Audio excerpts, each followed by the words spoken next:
Okay, good afternoon, everyone, and welcome to the Cardinal HCM Direct Deposit Forum for Administrators. We thank you all for taking the time out of your schedule to join us this afternoon. My name is Elizabeth Desenberg, and I will be one of your facilitators today. Our webinar this afternoon is scheduled from 1:30 p.m. to 2:30 p.m., and we have a lot of information to share with you. So first off, we will go over the employee self-service direct deposit. We will provide updates in what the users expect to see. We'll have our first demo with the ESS direct deposit. We'll discuss editing and removing, in which we recommend. We'll also discuss direct deposit confirmation email. Then we'll move into the direct deposit for administrators. We'll talk about the administrator permissions. We'll have a demo of the administrator view of the direct deposit. We'll discuss pre-noting and queries for payroll administrators. Then we'll jump into security, and that we'll discuss the Cardinal email addresses, and we will also discuss the multi-factor authentication updates to be expected. We will end with some support. We'll provide contacts and who you should reach out to and what for which questions. All right, I'm going to pass it over to our first presentation. Well, good afternoon, everyone. I hope everybody has had a wonderful day. My name is Angela Ward, and I'm one of the trainers here on the Cardinal Project. I have to tell you that I'm truly excited for this opportunity today because I am coming forward with some really exciting news. Effective Monday, on Tuesday, November the 25th, get my dates right here, employees will be able to enter and update their own direct deposit information. Don't know how many of you have seen that Cardinal Carl video, but I like to handle my money and know where it's going. So let's talk about a couple of points here, and then we'll move into a demonstration. For our payroll administrators, you will continue to be able to enter and update direct deposits just as you are today. So no change there.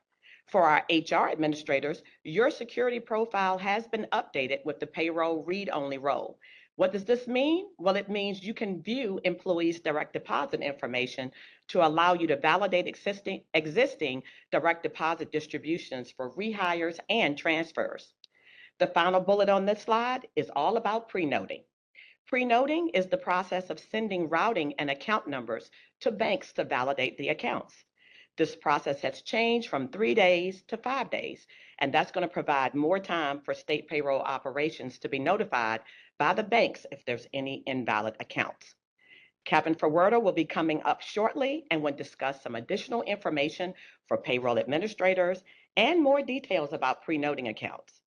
So, what's my role today? Well, I'm glad you asked.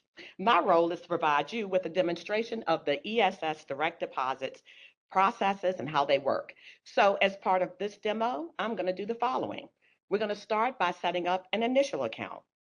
Then we're going to add a couple of additional accounts. We're going to make updates to a distribution. We're going to then reorder accounts, and then I will show you how to remove an account. So, without further ado, let's get started. All right, so once that employee logs in, right, so I'm logging in, I'm going to come in here to the Cardinal homepage and click the payroll tile. Once I click the payroll tile, I'm going to then click direct deposit on the left-hand side. Couple of things I want to call out here on this page. Remember, this is an employee who has not set up any direct deposit distributions yet. So we do have a disclaimer statement that indicates that as a result of any changes, you may receive a paper check for a pay period, depending on how everything falls. So just be aware of that. Also, if you notice, it says you have not added any direct deposit account information, but hold on tight. We're about to do that now. I'm going to start by clicking the Add Account button. Once I click Add Account, notice that an Add an Account page displays. The first thing we're going to do is I need to give a nickname to my account. Now, before I jump into this, I want to be clear. Every employee must have a remaining balance account. When an employee is setting up their first initial account, the system is going to force them to set up their remaining balance account first. So with that in mind, I'm going to go ahead and set up my first account, which is going to be my main checking account. So I'm going to go up here to the nickname field and enter in main checking. Of course, the employee can enter whatever name they like. The next field is the routing number. Now, before I enter the routing number, I do want you to see that there's an icon here. If you click on that icon, the employee will see an example of a check and where to find the routing and the account information. Now, I'm in 2025. I know a lot of people don't even know anything about a check anymore. So you can do an internet search to find your bank routing number, and that routing number will be 9 digits. So I'm going to enter in my bank routing number. And when you tab out of the field, what you'll notice is that the bank name field will populate.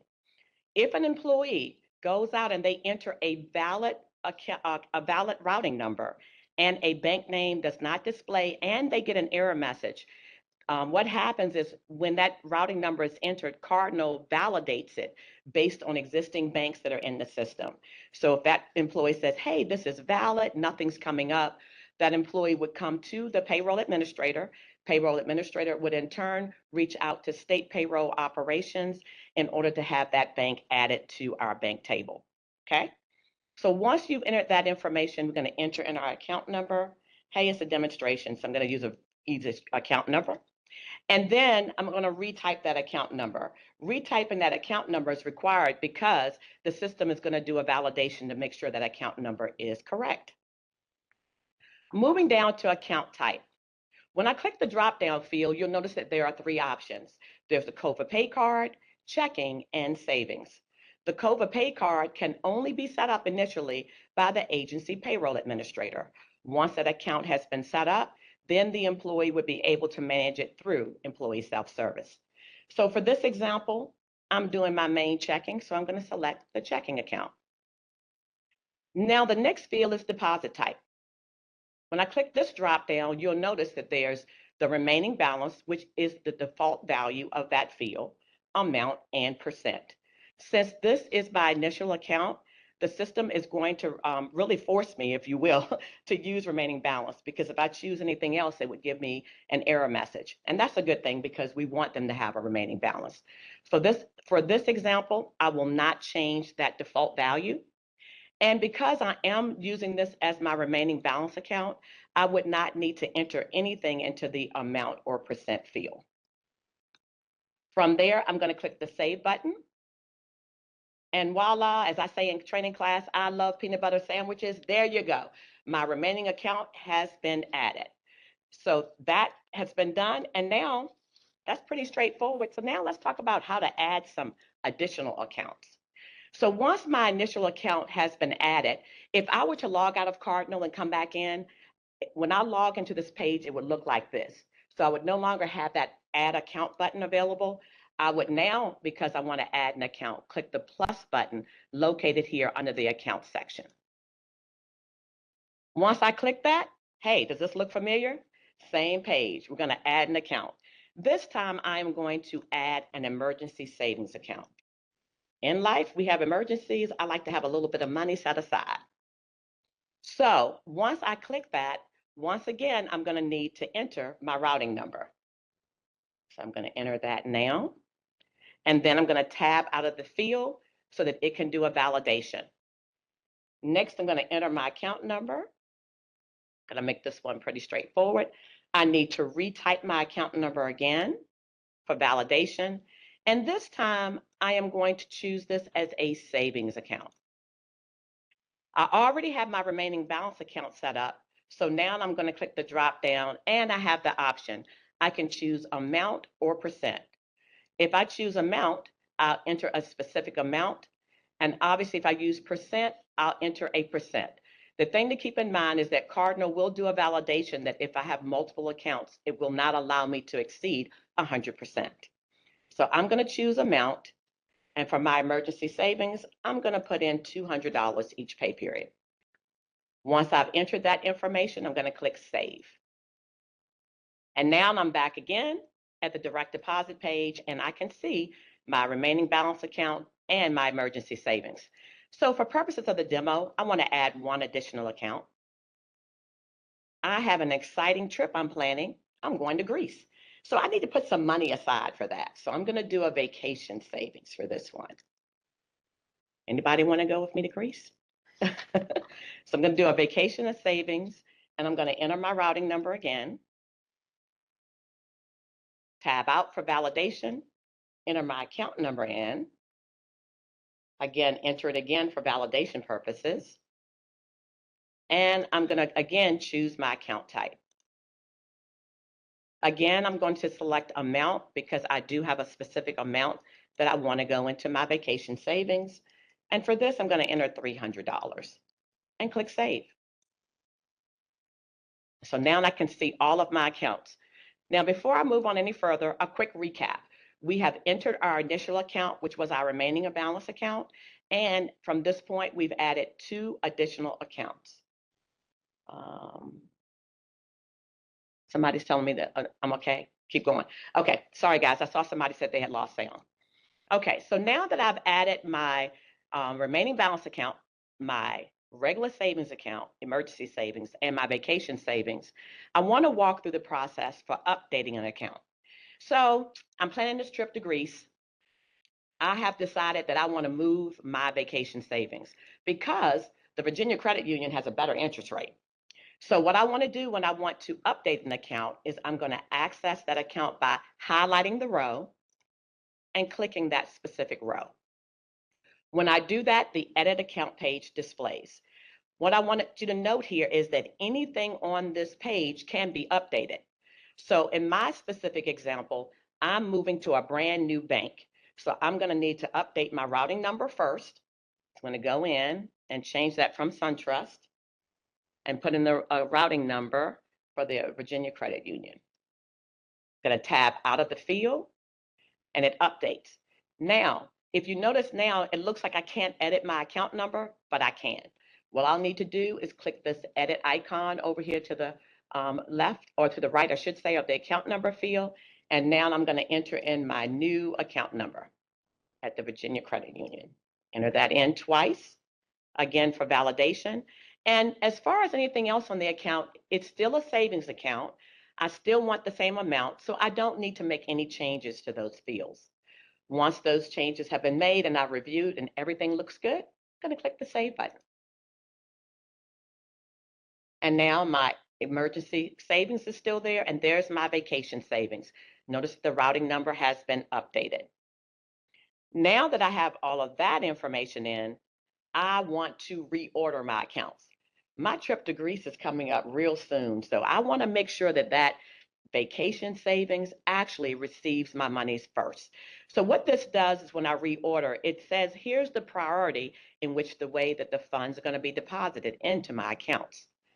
So one of the things I want to call out here is if you only have one remaining balance account and one other account, the reorder button will not be available. So in this case, that was why I added a couple of accounts here. So I'm going to click the reorder button. And now the reorder accounts page displays. I'm going to go up to the new order field and make my emergency savings the second account. And my vacation savings is going to be the first account. One key thing I want to call out here is notice that the remaining balance account does not have an option for me to make changes there. The remaining balance account will always be last, and therefore the system has that grayed out and does not allow me to make any edits to that field. Now I'm going to click the Save button. And now you can see that my accounts have been reordered. There's my vacation savings is number 1, and my emergency savings account is number 2. All right. So before I get into removing an account, one of the key things I want to stress on this slide is some key notes here. This slide goes over some key information as it relates to editing versus removing accounts. Here's what I want to stress to you. If you need to change to a new bank or a new account number, we recommend that you edit the account just as you saw me demonstrate, okay? And it is recommended that if you're going to remove an account, that you remove an account that you are permanently stopping deposits to that specific account, and you will not be replacing it immediately, okay? Another point that's also important here is please keep in mind, if you only have one account, your remaining balance account, right? Let's say we have an employee and they only have the remaining balance account. If that employee goes out and they remove that one and only account they have, the system is going to inactivate their direct deposit, and that employee will not be able to make a change until the next day. That again is the reason why we recommend editing the account. And that's why I demoed that for you. You could see how easy it is just to edit the banking information and edit the account information. Okay. So remember, removing, use it. Our recommendation, use it when you're just getting rid of the account altogether. Okay. All right. So with that guidance in mind, let's go back over to our system. One moment here. All right. Thanks, guys, for waiting. So we're back here to my accounts. And now I'm going to demonstrate how to remove an account. Well, guess what? Some time has passed, and guess what? Woo! I went to Greece and I had the most amazing time. Okay, so now I'm back and I want to get rid of my vacation savings. So I'm going to click on that account. I now get the edit account page, and down at the bottom, you see a button that says remove. Following the guidance that I just gave you, this is an account that I'm getting rid of. I'm no longer going to use this account. If I wanted to keep a savings account and just change it to something different, I could come into this page and edit the information and just make the necessary updates. But for this example, I'm going to remove the account altogether. So I'm going to click the remove button. I get a confirmation message that says, are you sure you want to remove? I'm going to click yes. And now back on my direct deposit page, I can see that my remaining balance and my emergency savings accounts are still listed. Okay. All right. One more slide, and then we're going to check in with you guys to see what questions you may have posted or what questions you may have. All right. So here's my final piece, and one important thing as well. Another important thing, I should say. Cardinal sends an email notification to the employee for all direct deposit changes, whether made by the employee or the payroll administrator. This is sent to the employee's email address on the personal data page in Cardinal at the time that the direct deposit was updated. The intent of this is to help prevent or flag unauthorized changes. The screenshot that you see on this page is an example of the email notification that is sent. It is imperative, I cannot stress this enough, that the employee's email address is accurate. HR administrators should review and verify email addresses during onboarding and also for employee status changes to ensure they are current and correct. So that completes my demonstration of the ESS direct deposits. So we'll take a moment now to see if we have any questions out there that need to be addressed. We have a couple of questions. Thank you, Angela. The first one is, how many accounts can an employee add? I think it's 10. It is. I believe the number is 9.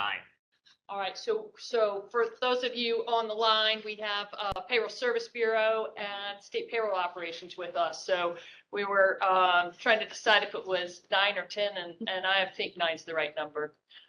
So hopefully nobody has more than that. Let's see, I have a question from Julie. Will they be able to set up a Cardinal account before their first pay processes so they can set up their EFT upon hire? So the answer to that is they can set it up as soon as they have access to self-service.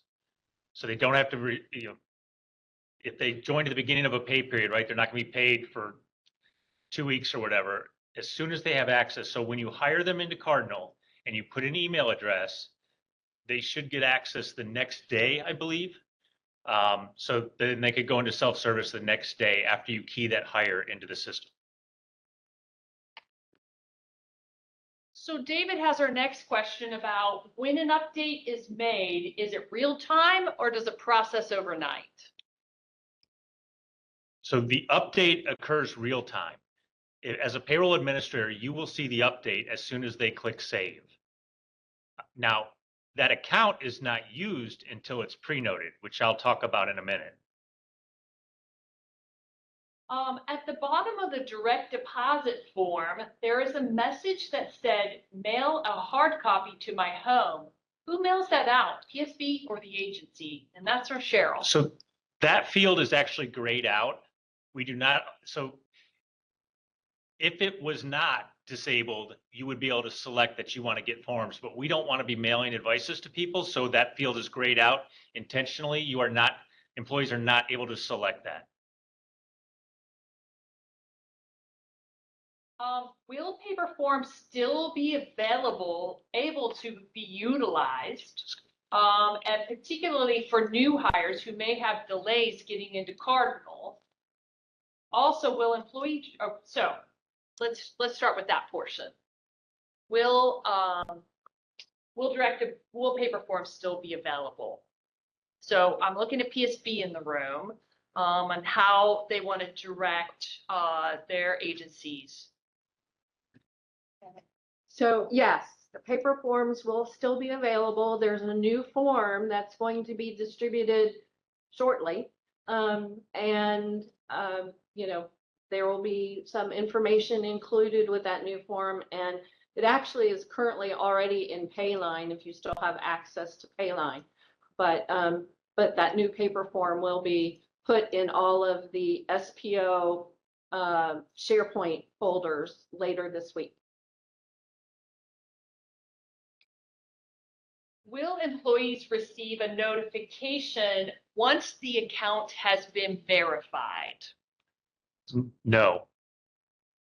And who reaches out to the employees when errors are made? Is it PSB or the agency? So the PSB would be getting in information from SPO and notifying the agency when there is some type of invalid account. So there's a little chain there, and then the agency needs to follow up with the employee to get that new account or updated account or whatever needs to happen with that account. All right, so I'm gonna hold on the rest of the questions so we can move into the next portion. We'll come back to questions at the end, and pick up anything we missed. Thank you. All right, good afternoon. My name is Kevin Ferwerda. I am one of the HCM account application leads for Cardinal. And I'm going to cover the view that administrators have.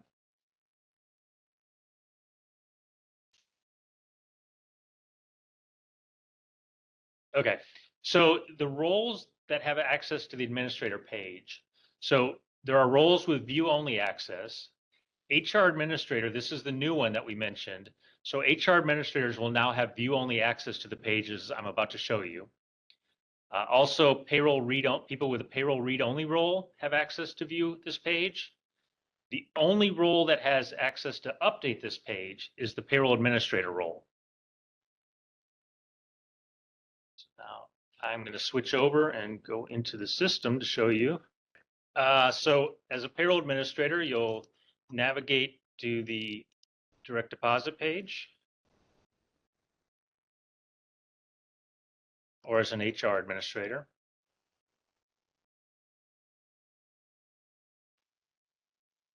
Payroll, employee pay data, request direct deposit. And we're going to go into the employee that Angela was just using, dishwasher. So a few things to note, and keep in mind, if you're an HR administrator, this will be view only, but this is what the page looks like. So you're seeing an effective dated row. Changes made by employees through self-service will be effective dated on the date that they make the change. So you see the changes she just made are effective dated 11/19. As a payroll administrator, you have the ability to put things in the future or change this, but everything coming through self-service will have today's date. Another key field, the status field indicates whether the direct deposit is active or whether it's inactive. Inactive means that direct deposit is turned off. If someone removes all of their accounts or removes their last account, the status here will be inactive. What that means is direct deposit for that employee is inactive. It's turned off. Then you'll see the information here. This is the bank, the address that we have on file for the bank. Pre-note required. as a payroll administrator, if you're keying it yourself, you can say, I already know this account is right. I don't require it to be pre-noted. However, everything that comes through self-service will be checked. It will have to be pre-noted. So by default, this is filled out for the things coming through. The other key thing here is you're going to see this data was last updated by employee self-service user. So as a payroll administrator, you will see who made the change, if the employee changed it themselves and what date they changed it on. The other key fields here, so if you're an HR administrator and you're going in here, you're typically going in for a rehire, and this person worked at the state 10 years ago, and you're letting them know, this is the savings account that your money is going to go to. Is this still an account you have, and is this still where you want the money to go? And so you might be making changes on their behalf, or at least alert them of the account that's currently set up for them. The other key fields that are coming in from self-service are the pre-notes. The pre-note status, keep in mind, I'll cover this in a little more detail next, but accounts, if you change the account or you change the routing number, it needs to be pre-noted.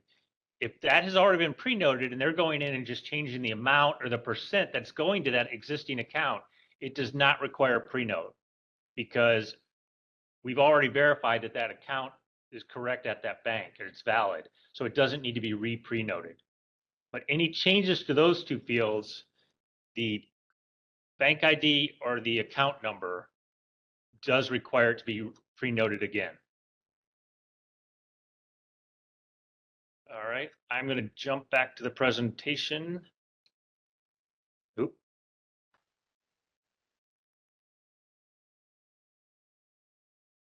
Okay. So now let's talk about pre-noting a minute. So what is pre-note? Pre-note is a verification process where the routing number and account are sent to the bank. So what happens is when we send a direct deposit, when we're running payroll and we send a direct deposit file to the bank, we include those new accounts and the bank looks at them to see if they are valid accounts. If they're not valid, that's where SPO gets notified. Okay, what is it not?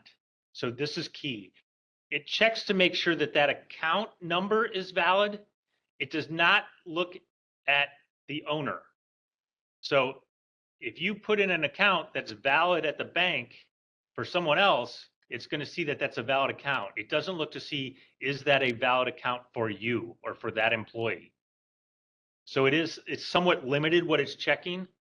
They could put in a correct account for someone else. But we get notified if it's an invalid account.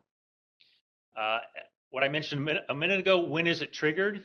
So it's triggered for new direct deposit accounts and changes to the existing account or existing routing number. It's not triggered if you're just changing the amount or percent. As was mentioned earlier, invalid accounts are flagged and SPO is notified by the bank.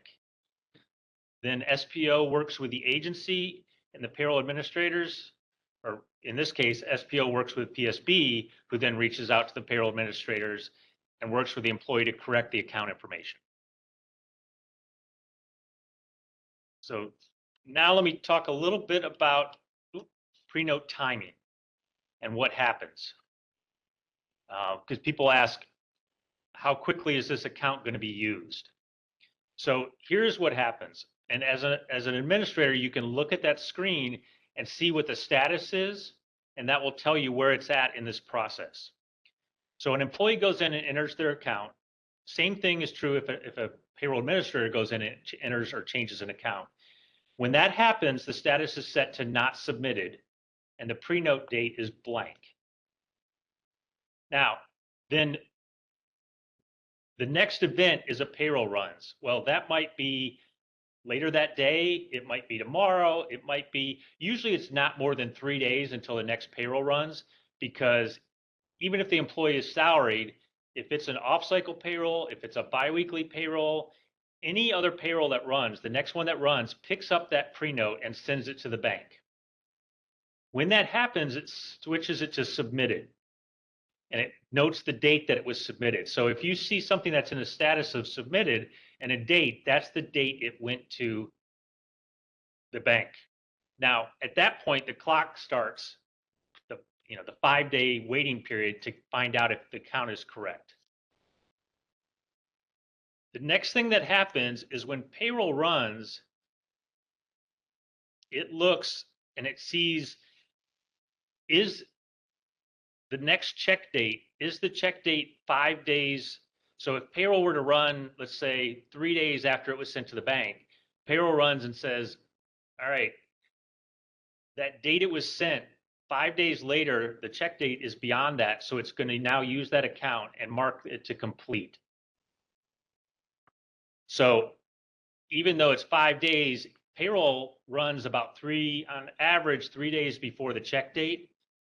And it's looking out. So it's kind of a 2 days and then the next payroll, and then it's going to use it. So a couple notes there. So the 5-day waiting period, we switched to 5 because what we found is that we run multiple payrolls in a day sometimes. And the first payroll of the day would pick up that pre-note and send it. And the next payroll would run and it would have a check date 3 days out and would go, oh, well, that's 3 days. And so it would use that account immediately. So we've moved it to 5 to give us a little bit of a gap there so that we can be notified of invalid accounts. Because it's not looking at 5 days for the pay date, it's looking at 5 days till the check date. If an account is waiting to be pre-noted, the employee will receive a paper check during that window. And then, like I mentioned, the 0 to 3 days, it's just however long until the next payroll. And we are usually running multiple payrolls a week, so it's not waiting long. All right, a couple other tools that you have as administrators. There is a query available to you. If you have the payroll read-only role, you also have this query. This query, VPY direct deposit audit, provides all the changes that were made to direct deposit. So if you want to know how many of my employees are out there changing their direct deposit, you can put in a from and to date, and it will show you every change made to direct deposit in that window. So you'll see the last date it was updated and who updated it. And if the employee updated it, you know it was done through self-service. So that it lets you monitor if you want to know in this current pay period how many people have gone out there and changed their direct deposit. That would give you that information. So this second query lets you monitor for people who are going to receive a paper check for either all or part of their pay. So this is a good one to monitor on a routine basis because we're trying to encourage everyone to use direct deposit. So what it's going to do is it's going to list out employees that have one of 3 situations, and you can tell the column on the right-hand side gives you the reason. So you're going to see one of 3 things. Either going to see no direct deposit defined, so that person's going to get a full check. That could be, you can look at the hire date and the last check date. You can see, are they just not set up because they're a new hire? Or have they been hired for a while and they're getting checks and they just haven't set it up? The second thing it will alert you to is people that don't have a remaining balance account defined. So those say no net balance defined. So those people are getting, part of their check is going to or part of their paycheck is going to a paper check because they may have set up an amount. Maybe the first $100 is going to savings and that's it. So the rest is going to a check, and we want that going to an account. So they need to set up a remaining balance account. The third thing it will alert you to is people who have an inactive direct deposit. So inactive can happen if they remove their last account, and those people will be getting a full paper check. So we want them to go back in and set up direct deposit. So this is a good query to review people who, are getting paper checks because we want to discourage that. All right, at this point, that's all I have. We'll stop for questions in a minute. Jolene is going to come now and show you a couple other topics, and then we'll go back and answer a lot of your outstanding questions. Good afternoon. My name is Jolene Christensen. I'm one of the HCM leads. So since employees last had direct deposit a few years ago, we have continued to strengthen security. And so we have several safeguards that we want to talk about today, including email notifications for direct deposit updates, which you've already heard about, warning messages when an employee is missing a valid email address, and the secure multi-factor authentication to protect these employee accounts. So first, let's talk email accuracy up at the top. This is essential for protecting, employees' data.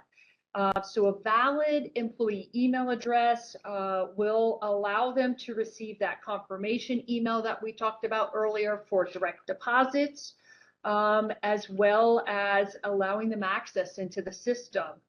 So those of you who are on the call that are HR administrators, you play a core role in maintaining accurate contact information. And we encourage you to make a routine practice of verifying employee email addresses during onboarding, rehires, transfers, and when you update any other personal information. To help monitor this, we posted the HR missing email query to identify employees who don't have a valid email address on file. This doesn't show you for individuals who have a personal email address that might, go to a personal email account that is no longer valid. But hopefully you can have a dialogue with this employee as you're updating their status and confirming that they're able to access Cardinal. Payroll administrators, when you are updating direct deposit, you'll receive a warning if the employee does not have a valid email address on file. Now, we aren't able to validate all email addresses against domains, but it's essentially they have an empty email account. And you could save the update that you're making to direct deposit, but the user will not receive the confirmation email. And when this occurs in this scenario, PSB is going to reach out to you and say, hey, we got this message when we tried to update their direct deposit, please follow up with them. But when that email address is updated in the system and the user access is updated, it will not re-trigger a send on that direct deposit email that you saw earlier. So the agency needs to let them know, hey, we got your form over to PSB. PSB keyed it, but your email address wasn't in yet. So we want to make sure that you're aware that that is updated. Once they have that email address and they're able to log into the system, they can go into the direct deposit pages and they will be able to confirm their account and routing number on those direct deposit pages starting on Tuesday. So the next slide is really addressing the multi-factor authentication, which essentially most of you as users and leaders would have received a message from the Cardinal team about this change. And it's especially important because we're about to be a W-2 season, ACA forms, there'll be, open enrollment cycles that are coming up. And Cardinal has some particular concern about agencies that are non-Cove. For Cove users, so any of you who use Vita, we don't expect a significant disruption. Most employees will continue to access Cardinal through the office or on VPN while they're remote, and it doesn't require multi-factor authentication. For those, when you're not, you need to follow the messaging that you have likely been receiving from your agency for Cove agencies. For agencies that are non-Cove or have users that are essentially non-Cove because they use personal email addresses and they are not provided an agency provided email. Many agencies have shared concerns about users who don't have smartphones in order to load the new application. who rely on older devices or are uncomfortable installing Okta Verify on personal phones. We have relayed this information, if we're aware of it, back to Vita leadership and Okta, and we're strongly advocating for additional MFA options that might be available. But at this point, we don't have any additional information on that. So if we haven't heard about your particular situation and you want to share it with us, please consider having your CIO or CTO submitting a ticket through the normal Cardinal process so we can be aware of this and can continue to escalate this with our Vita and Okta partners. Over on support, so if we pop over, we've listed some of the step-by-step guides and the video materials for HR, payroll, and employee self-service that are available on our Cardinal website.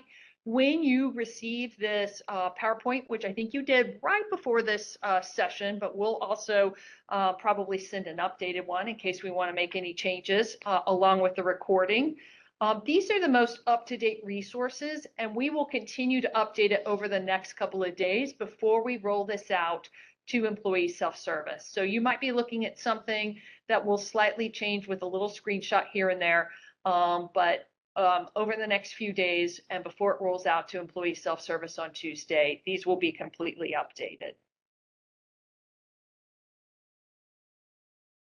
And then finally, I don't want to drain these because I do want to allow some more time for questions, is when should you contact Cardinal and how you should contact Cardinal. So we have these probing questions, a page not working, technical questions, or login issues. Those always go to the Cardinal help desk.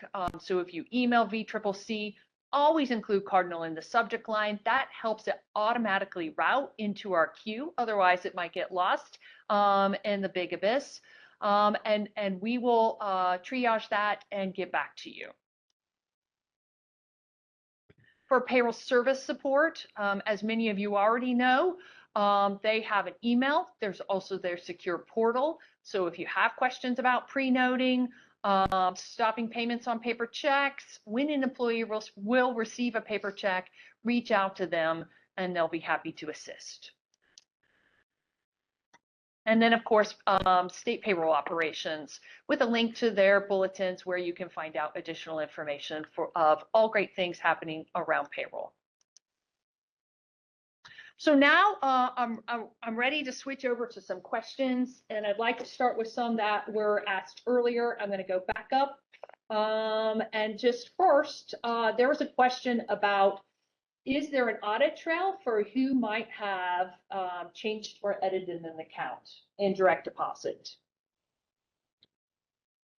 Yes, there is. All the changes are audited, and there are queries that show that information. That first query we showed shows you who changed things, whether it was changed by a payroll administrator or by the employee. All right. Next question. Will Cardinal have blackout dates disabling ESS direct deposit when we're approaching final payroll certification date? No. ESS is open 24/7.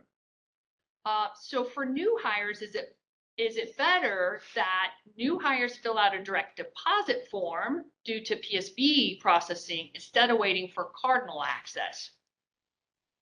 So, and it would depend on when the employee is making the change. And the PSB is going to do the best that we can to try to advertise to the agencies if they're making a change in ESS, would they get a live check? You know, we have to, by operations calendar, we're going to have to try to anticipate when that last opportunity is for them to, in some cases, it's going to be quicker for them to go through ESS. In other words, the closer they are to the beginning of the top of the pay period, the more likely they're going to be able to key it, let it go through the pre-note process and get a direct deposit on payday.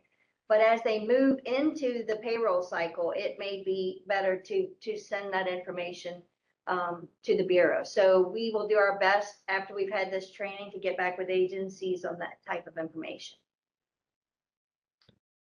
Great. I have a question from David. Do employees use ESS as a new hire, or should we still be sending a form to DOA? David, I think you're asking generally when you onboard an employee and you hire them and you've included that email address, HR admins are responsible for communicating Cardinal information to the employee. If you're a non-code, that would include their 11-digit employee ID, what email account you used, and then they would go in and register. So that all remains the same. There's no change to the security process for ESS users. And we have some great guides out on the Cardinal website for some of those new hires that I'm sure somebody will share into this chat for you. So from Devin, since the pre-note process does not check the account owner's name for verification and the account is active, but does not belong to the employee, what recourse do we have? So, I think it's in that section at the very beginning of when they go into the direct deposit page, the employee is affirming that they are an owner of the account. And the reason that they need to be an owner of the account is in the event something should happen and we have to pull that money back, we can't pull it back from somebody who doesn't own the account. So, you know, for purposes of protecting Commonwealth assets, the account needs to belong to the employee. So, you know, there's no way for us currently to enforce that through employee self-service, but hopefully during 2026, we will be implementing a more robust form of account verification that will tell us whether or not someone is an owner of an account. So until then, we just have to kind of try to reiterate to the employees that it's important that they are an owner and they're signing that affirmation. So if they sign it and they're not, that could be considered a form of fraud. But if it goes to the wrong person. Well, if it goes, if the deposit is put into the wrong account number and goes to a totally different person that's not even related to the employee, we can try to get it back, but there's never a guarantee that it's going to come back to us. You know, the person who got it can just say no. And then the agency has to, you know, follow other measures to try to get it back. So, so that's why it's important to make sure the account numbers are right. And that's why too, they're required to enter the account number twice, is trying to avoid any, you know, mistyping of a number. So. All right, the next question is about employees on extended leave using their personal email address in Cardinal. Are they still able to go into Cardinal and update their own direct deposit? And if so, will they receive email confirmation to their own personal email address? The answer is yes, yes, and yes. What's imperative is that as an HR administrator, if somebody goes out on leave, you will have to change that from an agency provided email to a personal provided email, which may be hard if they go out on leave unexpectedly, but that's the only way that they'll be able to get in if their agency provided email has been shut down for some reason because they're on leave. We have a few more questions and I'd love to stay and answer them. So we're going to just continue for a few minutes. I'm sorry, we're going to run long. When an employee uses ESS to key their direct deposit accounts, are HR staff still required to validate the bank information by collecting documentation that was required for the paper form? And the answer to that is no. At that point, it's on the employee to get it right and to put it in correctly. And we're not expecting anybody to chase after them unless we get a verification back from the bank that says it's an invalid account number. And in that case, you'd have to reach out to the employee to get a valid account number. But that's part of the purpose of employee self-service is to, give them the access to put it in for themselves. And we don't expect you to collect any kind of paper to document that they did that. All right, so I think the last question statement is, would it be possible for Cardinal to implement a calendar message on the direct deposit page so employees are knowledgeable about when they can expect their changes to take place? We have several people who. I think Shannon said she will communicate a calendar. PSB will be communicating somewhat of a calendar. Systematically, there is not a way to do that currently. We can look at potentially doing something, but it's very difficult to do because it's so variable from pay period to pay period based on overlapping biweeklies and semi-monthlies. So the short answer is not systematically. We had a question, do we need to remove the direct deposit form from our new hire paperwork and instruct new hires to key their direct deposit in ESS only? I would say that for the PSB agencies, it would be helpful once you get that employee to get their access to just go out there and look on their ESS. Even if you're not, comfortable looking at the payroll administrator screen, encourage that employee to go look and see what they already have. I would not remove the form, because if they're not comfortable making that update, even though they can see it, I still think it's, you should encourage your employee to go look at what they have. If they're not comfortable updating it on their own, still have the form where they can make the change via form. Right, but you will need to replace what you have out there now with the new form when it's made available to you. So I think the messaging here is, as HR administrators of PSB, you're going to have to decide, the best direction. But, including that for people who either can't get in or have a delay in getting in is probably the safest route to ensure them, getting a check into their bank account. All right, so I want to thank all of you for attending today. Is there any last comments from anybody before we close this down? We're very grateful for our partners here, PSB and State Payroll Operations, for joining us here at the Cardinal Team office, and we're grateful to all of you for joining us today. Thank you so much.